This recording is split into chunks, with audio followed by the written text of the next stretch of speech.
While many video games place the utmost importance on the lightning reflexes of trigger-happy teenagers, it is a misconception that all video games are mindless exercises of excessive violence. While these games do exist, so do those that maintain the thrill of discovery as the central conceit of a well-crafted game.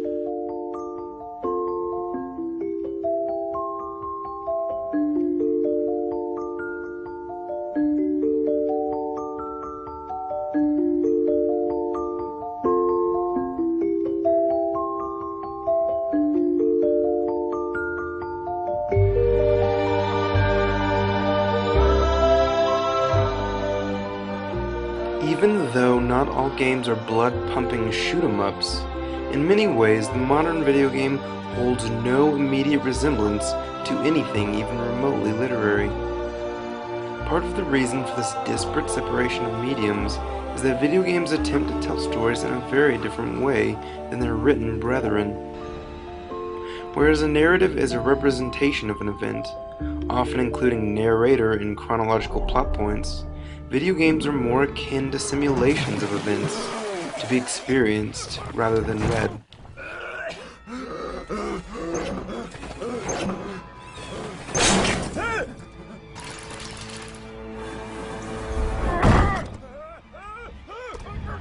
However, it is the games that encourage discovery and storyline that begin to converge on what is commonly perceived as literary.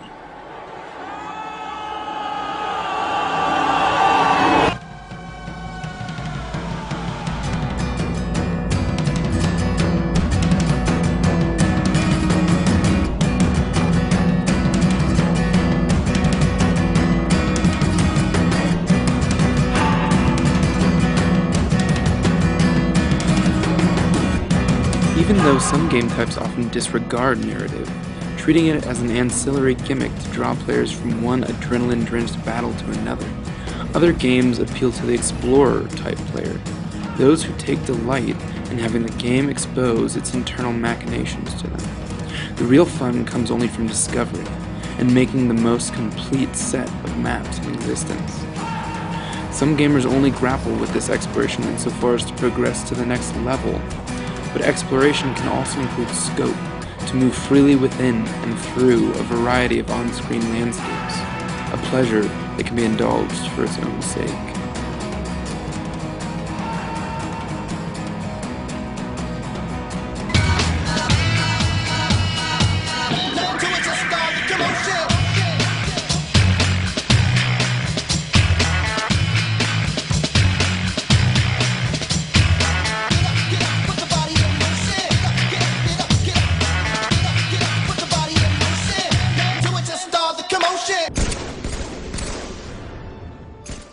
Those games geared toward the more non-stop action-oriented players often also contain interesting tidbits off the beaten path that reward more curious players with rare or esoteric experiences. These discoveries are often referred to in the gaming community as Easter eggs. The first Easter egg is often attributed to Warren Robinett, a programmer for the 1978 Atari game Adventure. Displeased with the lack of credit programmers and designers received for games, Robinett coded a secret room into the game that flashed his name for those crafty enough to discover its hidden location. Finding the hidden room offered players no advantage, no score boost or extra life, just the satisfaction of discovering something not easily accessible.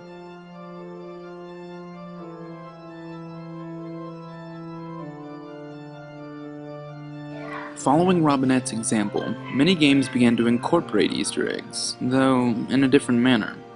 Whereas Easter eggs originally existed to give scorned programmers their moment in the sun, the Easter eggs that followed ranged from the obscure and seemingly random to the profound and intriguing, offering a deeper understanding of the game's universe.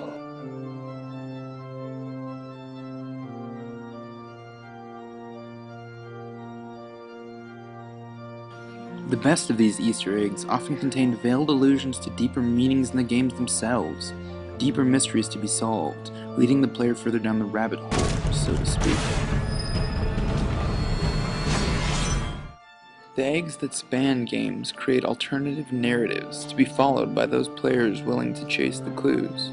They are patchwork storylines, threaded between games just as works of hypertext thread their various stories for those who follow the links. One such game that includes separate yet engaging storylines that exist outside of the game's central mechanics is the puzzle game Portal. There are disheveled rooms hidden about various levels, often adorned with cryptic graffiti. These rooms belong to a character players have come to know as Ratman, a lab rat who was driven insane before the game's beginning by the maddening experiments the player is currently undergoing. The mysterious rooms, known as rats' nests, have spawned countless theories, and the more astute players have taken to analyzing the Ratman's prose, which includes literary allusions to works by Bronte and Auden, Dickinson and Wadsworth. These allusions are examples of pastiche, mixing the game's universe of experiments and companion cubes with the real universe's canonical poetry. Not in cruelty, not in wrath, the Reaper came today. An angel visited this great path and took the cube away.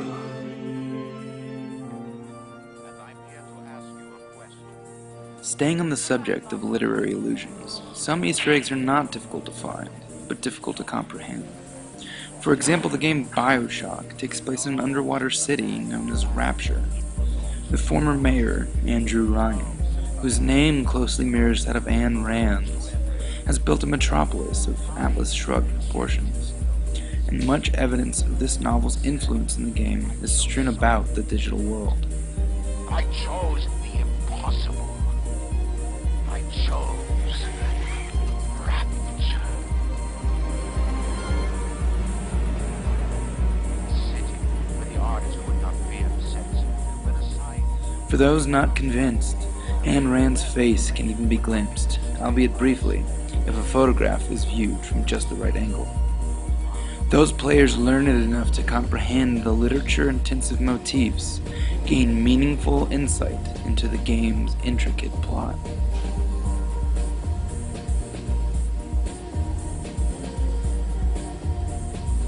As well as alluding to literary works, television and movies are often incorporated into games. Sometimes the incorporation is obvious, such as the case of this X-Men game, but occasionally the allusion comes by way of hidden references. Easter eggs, like this hatch that appears in the long-running television series, Lost. So why did you do this to me?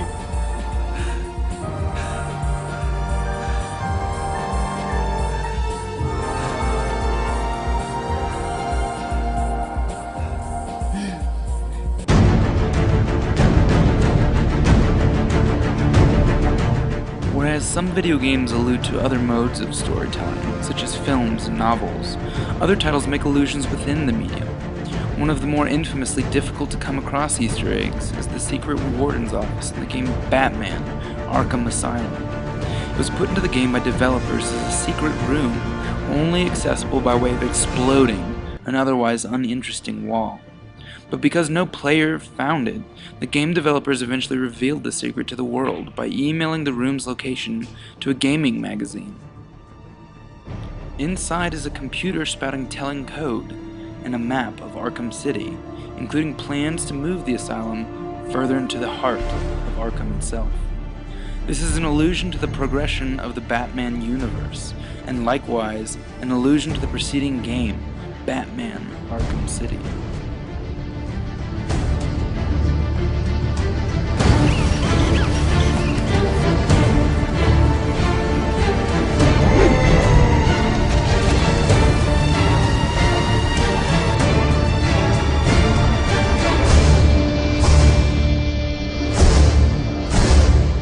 These intertextual allusions can create an alternate storyline and weave works of various mediums, creating a non-linear narrative of potentiality.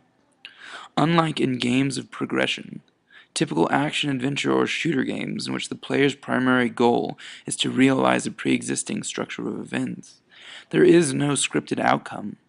Only the player's curiosity determines the depth of the narrative.